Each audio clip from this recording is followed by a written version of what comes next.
Welcome to an all-new episode of Get Lit with Lianna, the podcast. Join me as I sit down with a new guest author in each episode to discuss their books, careers, and everything in between.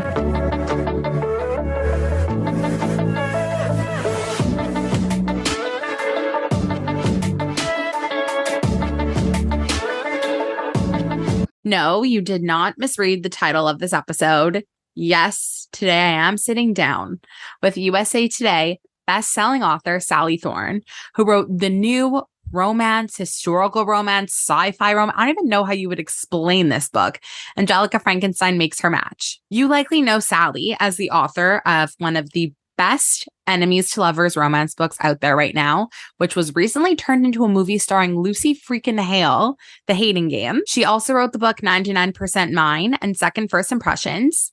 I am so excited that Sally is here because not only do we get to dive into this book, which is one of the wackiest, most insanely innovative romance books I've ever read, but I also get to ask her all of my burning questions about the behind the scenes of the making of the Hating Game movie, which is just on another level. If you know me, I'm obsessed with book to movie adaptations. So getting to talk to the author of one of my favorite romance books, then have that book turned into a movie that I love so much. This is so exciting. So without further ado, my interview with the freaking incredible Sally Thorne.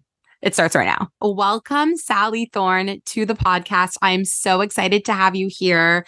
I kind of just mentioned before we started how big of a fan of yours I am. So this is an amazing, exciting activity for me. I can't wait to talk to you. I have so many questions. But first, I just want to thank you for taking the time and sitting down with me for a little. Oh, well, it's my absolute pleasure to chat with you. And thank you for what is a very kind introduction. My pleasure. So before we get into, obviously, Angelika Frankenstein, which is why we're here, I need to give everybody a little intro on how I was exposed to your books, how I heard about you. It was peak COVID. I had just recently started reading again. Growing up, I loved reading. And then I kind of took a break. And then the lockdown started. And I was like, okay, I've got time. What do I read? And The Hating Game was just like the most talked about book on Goodreads, it seemed at the time. Everybody was talking about it. And I was like, okay, like I love every kind of romance book. Like I'm going to read it. This book has imprinted on me. Like I can't even begin to tell you. It is just like set the standard for an enemies to lovers book. So I'm so excited to have you here because I've like loved your books for 3 years now. And I've read The Hating Game so many times. So I'm so excited that you're here. I'm so glad that you found The Hating Game just when you needed it. It was published in 2016, and it's just like the little red engine that just keeps on going. It's crazy. That book's just gone off in the distance now. I've just gone, bye, I love you. And it just keeps finding new shelves. And I'm not on TikTok, but apparently it's it's huge. It's huge on TikTok, I'm told. And I can't thank that book enough. You know, it changed my life. I can't wait I'm going to obviously ask you a few questions about the book because how could I not? But before we get into all of your books, I love getting kind of a background of all the authors I chat with on my show. I try to go into these interviews rather blind without knowing too much about the author that I'm chatting with. So can you just tell me like how you even became a published author? Like how did this whole thing even start? I know The Hating Game was published in 2016. Tell me how this all came to be. I liked writing as a kid. I stopped writing when I went to university because I was sick of writing boring papers and things like that. Okay. I forgot about writing for basically the whole of my 20s. Towards the end of my 20s, I decided that I needed a hobby that was cheap and I didn't really need to buy too much stuff for. I remembered that I liked writing when I was younger, so I did a short writing course, like a night class after work, and I started writing fan fiction, Twilight fan fiction, back in 2008, 2009. That's how I met Christina and Lauren, who write together as Christina Lauren, who told me, if you ever write anything original, pass it on to us. I did. It was the first draft of The Hating Game. They read it. They passed it to their agent, who gave it to another agent in their company. I was contacted. I signed with my agent. Oh my We God. put it out to market, and I had a 2-book deal in a week. So that's a very condensed version of how it all came about. But of course, anyone who's a writer knows that it's it was a long time. I wrote The Yeah. Hating Game in 2013, so Okay. we're still talking about it today. So Right. Oh my yeah, gosh. That's a crazy like trajectory story of how this all happened. And it's like the stars were so aligned for you to be able to connect with Christina and Lauren and then have them make that introduction for you. Like that's a wild story. yeah. I was really lucky in the sense that I had that connection. They'd publish their first book, Beautiful Bastard, and it was, like an incredible success. And Yeah. so fan fiction has given me a lot, and I've seemed to have gone back to my fan fiction roots and written some Frankenstein fan fiction this time around. Epic.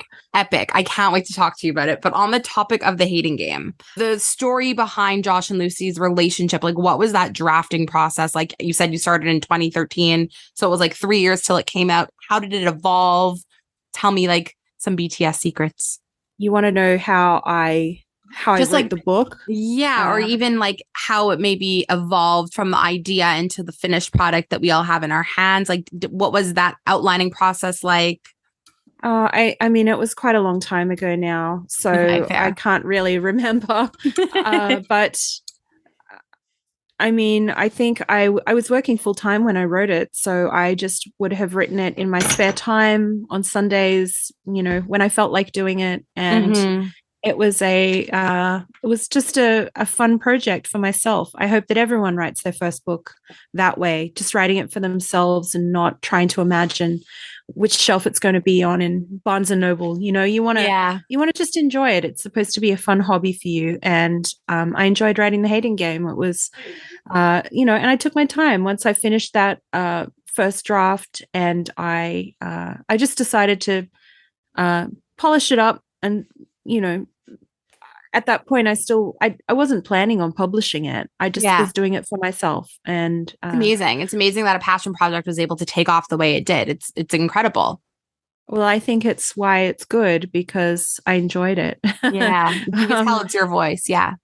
Mm, That's amazing. And then COVID hit, the book kind of got new life breathed into it, if you will. It got new legs, an entire new audience. I feel like the rise of TikTok and social media and Bookstagram, it just kind of popped off even more in the last few years.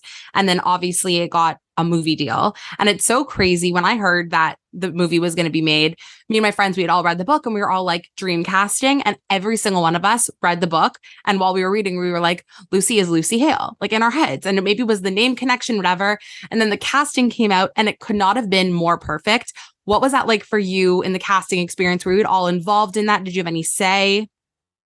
no, No. I live in Australia, as you can probably tell from Yeah. my accent. And so I live in the future, and everything that's interesting that happens to me happens while I'm asleep. And maybe I Lovely. kind of prefer it that way. So I just woke up one morning and I had lots of messages on my phone from all my friends in the States saying, "Congratulations." And I was thinking, what? For Oh what? my. So I went online and I saw that Lucy Hale had been attached to the project, and of course I was ecstatic. But again, like I didn't have any input into that. Right. This is their project. They have what the option for the movie, and they can do it how they want. I've just been really lucky that they did it really well, and Yeah. I agree. Lucy's is Lucy. That's what she said to me. She said, like, this is I was reading me, like, so I'm Yeah. very similar to this character, so it's why it worked so well. I couldn't be happier with that. Yeah. And even just as a fan of the book, watching the movie, everyone I think was like at the edge of their seat, kind of like, how's this going to turn out? Because everyone loves it and they're so precious about the story and the characters and the chemistry. And it just translated so beautifully. When you first saw it, like what kind of emotions did you feel? Were you like scared? Were you excited? Were you happy right away? Like, I'd love to hear what your initial response was to the movie. I think I was kind of in shock. It's Okay. not very often that you watch a movie that is basically like your own customized movie that is everything that you want to For watch. And sure. uh, it was surreal. I almost felt I almost felt like I was having an out of body experience because this doesn't happen very often. And so I watched the rough cut at home, Okay. with just in my living room, and as I was watching it, and I started to laugh and see especially the physical comedy that a lot of the side characters had. I mean, the guy that played Danny was incredible. Incredible. And I mean, he just stole every scene he was in. And Austin is absolutely gorgeous, and Lucy, and their chemistry is so good. And I started to relax and breathe, and then just started to watch it like a viewer. It was my only opportunity to be like you guys and to experience something for the first time. And then I held off watching the final version until I did a friends and family screening. Nice. And so that was another surreal experience. Have you ever been in a cinema where you know every single person in the cinema? It's like a weird dream. I can't imagine. So I had my mom next to me and my husband on the other side, and everyone was so excited for me. And yeah, there's not a lot of life moments like that. I'm and sure. Especially in COVID times, I'd been locked away for quite some time. Of course. Of course. Did you ever get to visit set at all, or you were just not really so involved and you came at the end kind of thing? You saw the end. Yeah. Well, I wanted to, but there was no flights in or out of Australia. So because they filmed it all in COVID.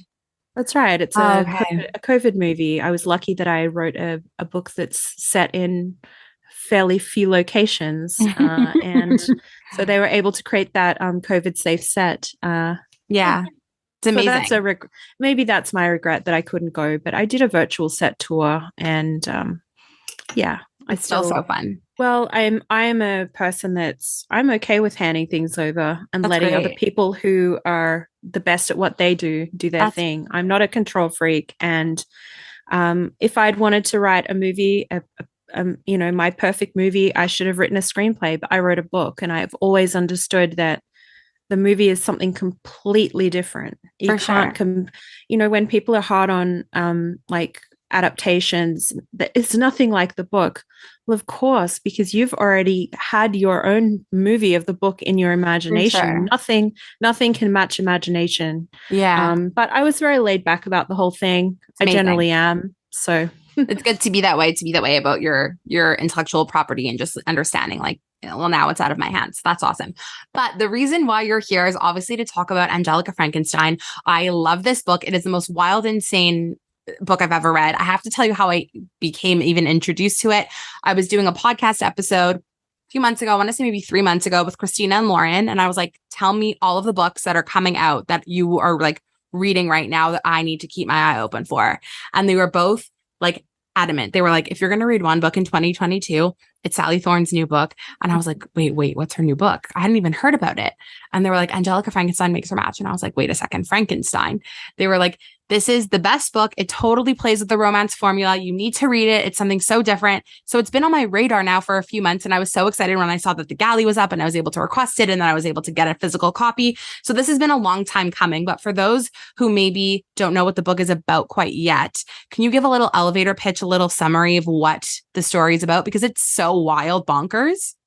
Mm-hmm. Well, I was in this very room in COVID lockdown, and I imagined that Victor Frankenstein, the literary character that everyone knows, even if they haven't read the book, had a sister, and she's spoiled and rich and strange and pretty, and she's unfortunately run out of suitors. She's desperate for love, and she decides to take matters into her own hands. And while her brother is working on his project to reanimate a man, she creates her own man from scratch, and it works. He sits up, he's alive, but he wants to find out who he was in his previous life and if he's left anyone behind. And Angelika very reluctantly agrees to assist with this, and we just have to see if fate is something that can be made in a laboratory, and can he survive what was done to him in the name of science and love.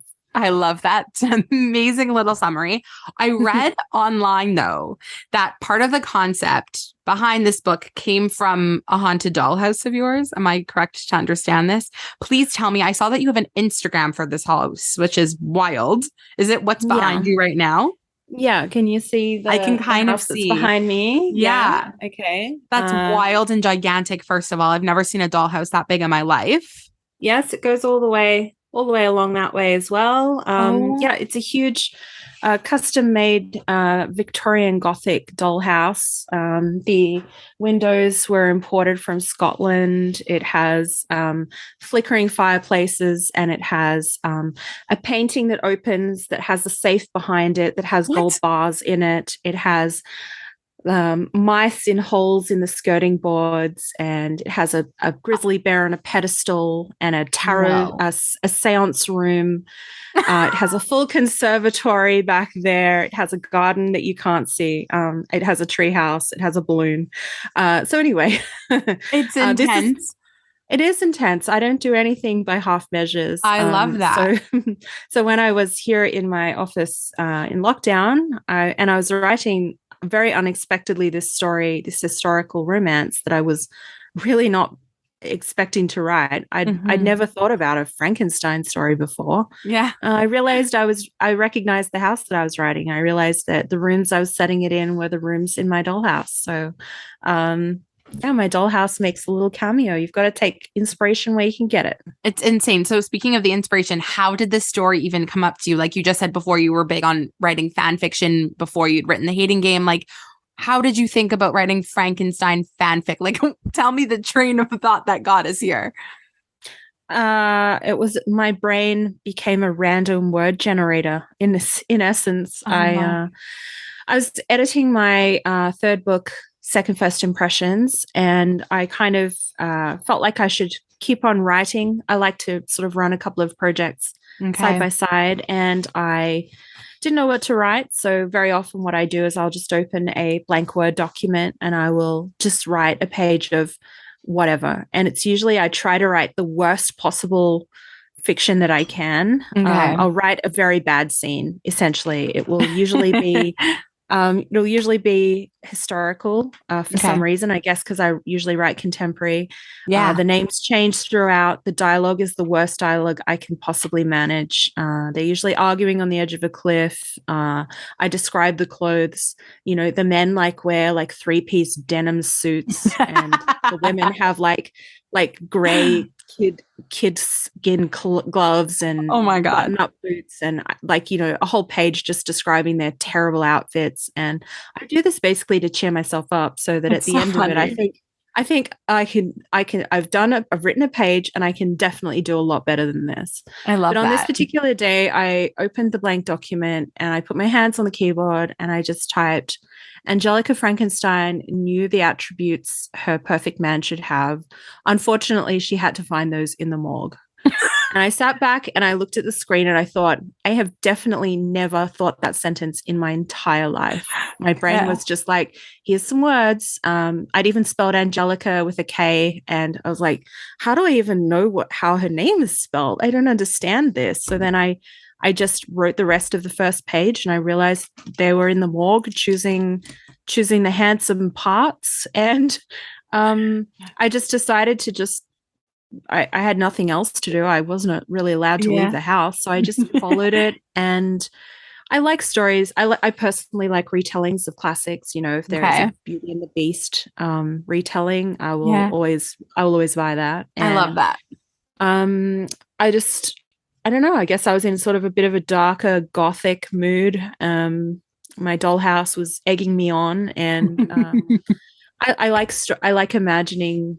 Like, it's the spirit of fan fiction, like imagining a For sure. character that wasn't there in the first place, putting them in and moving them around like dolls, and it was fun. Yeah, It's such a fun, it's such a crazy story. And what I love so much about it is that it's obviously a romance book, but you so much play within the formula. Like I knew no matter what, there'd be a happily ever after, but I had no idea how you were going to get me there. And because of how like crazy and like out of the world, like how outlandish the concept was, I was just taken for a ride. I knew I was reading a love story, but it honestly felt like I wasn't. Like it was the most insane journey as a reader.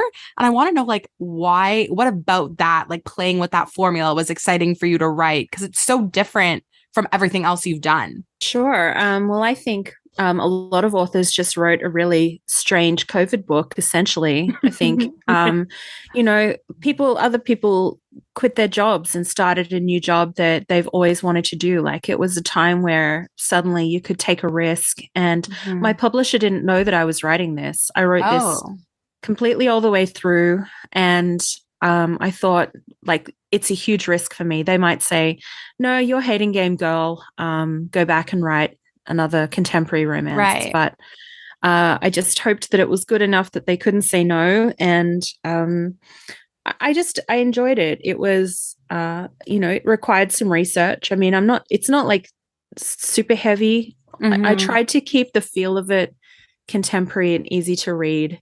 So it's not like old timey language and, things like that. I mean, there's candlesticks and they go in carriages and they ride horses. And so I had to Google almost everything. I Googled like, when were candles invented? When were windows invented? So every single time I Googled that, it was a 15-minute deep detour dive from actually writing. So I'm surprised that I published this at all. And I liked it. I just liked it's, it is really me. I like the sort of the darker side of things. And, I liked exploring, there's a bit of a love triangle in there. It's an amnesia trope. It's very hard to write an amnesia character when no one else knows him either, which I realized far too late in the piece. Usually if there's an amnesia character, everyone else knows who they are and they're helping them return to their previous life. But no one knows this guy. And he's made up from many different parts from different people. And it's crazy.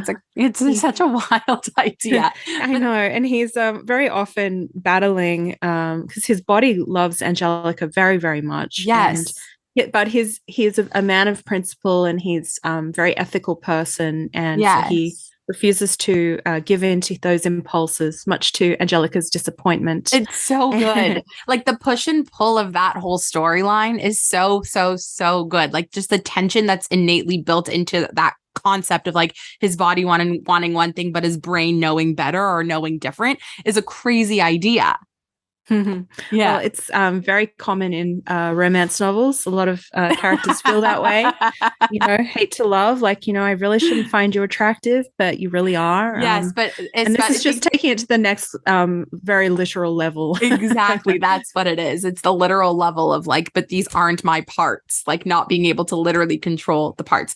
The twist at the end is nuts. And I didn't see it coming from a mile away. When you wrote that first line about Angelika being in the morgue, did you like know right then, like this is going to be what's going to be, like this is how it's going to play out at the end, the twist of the no, I only know, I basically only know the sentence that I'm writing as I'm writing.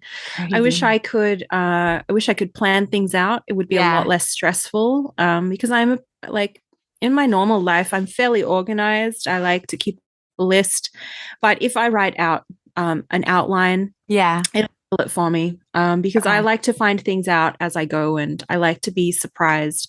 And I've just been surprised so many times when I'm writing where I think, I didn't know that was in me. I didn't know I was capable of that. Right. Where did that come from? The first line of this book was surprising for me. So I just follow it along and I hope that the ending, I feel like I'm fairly good at writing endings. I enjoy writing an ending that feels really good. So I hope that I did that. And it's a wild ride though. There's a little bit of detective work. There's it's such a wild pig. There's a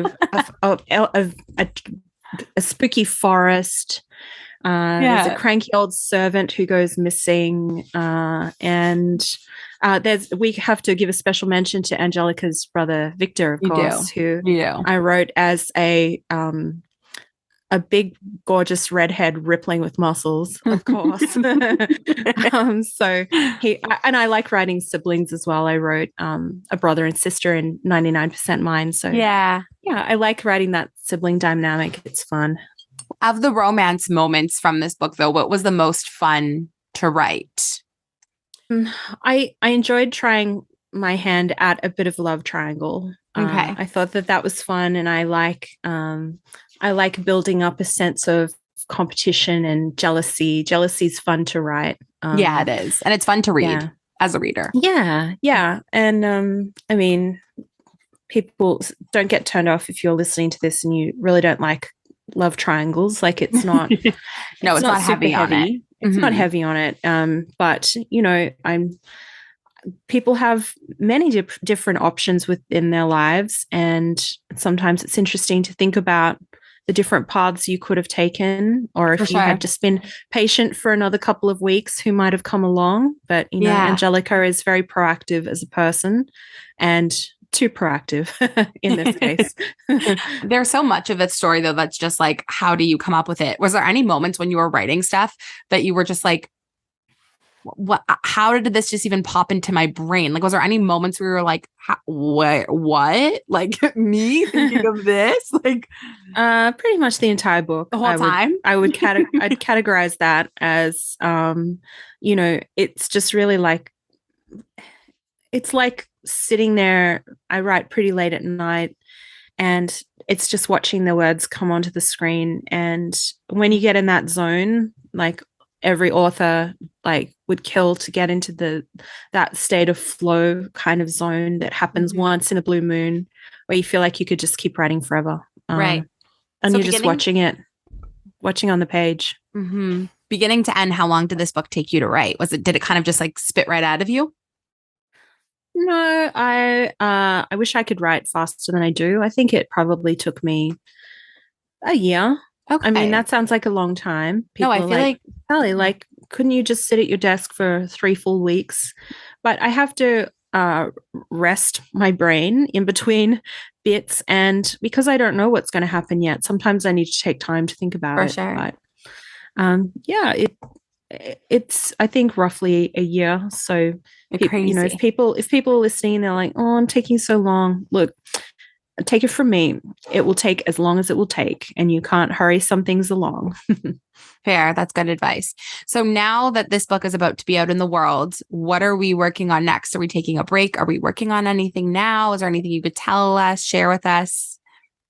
I have one book contract now, Okay. and I really don't know where to go from here. It all depends on Angelika. You know, if this Okay. book does really well, I'd love to write a prequel for Victor, That would be explaining how he crazy. met his fiancee Lizzie. Lizzie. I Mhm. know that story would be kind of a road trip, that one.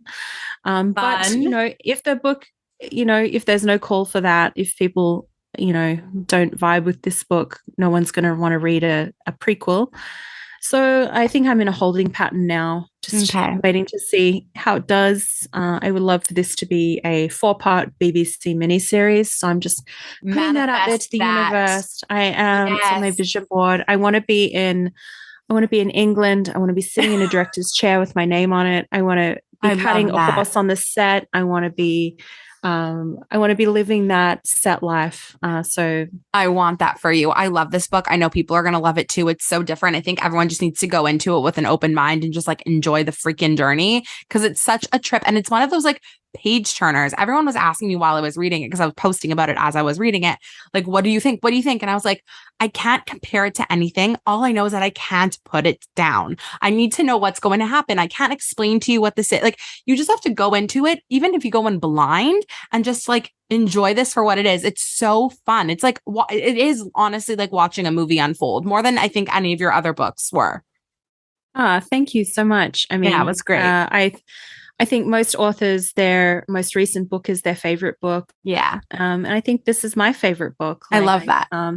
I'm proud of myself for taking a risk and for doing something really different. And you're right, this book is the equivalent of like reaching into a bag of candy and you've put one in your mouth and you're just trying to work out what the flavor is and you Yeah. like it, but um, is it blackberry? Is it blue, like bubble gum? Like I can't What is figure it this out. flavor? It doesn't need to go in a So box though. That's the thing. That's what I love so much about how you play with this romance formula because you know it's a love story, but it's not necessarily something you've read before. And it's just such a trip. It's so good.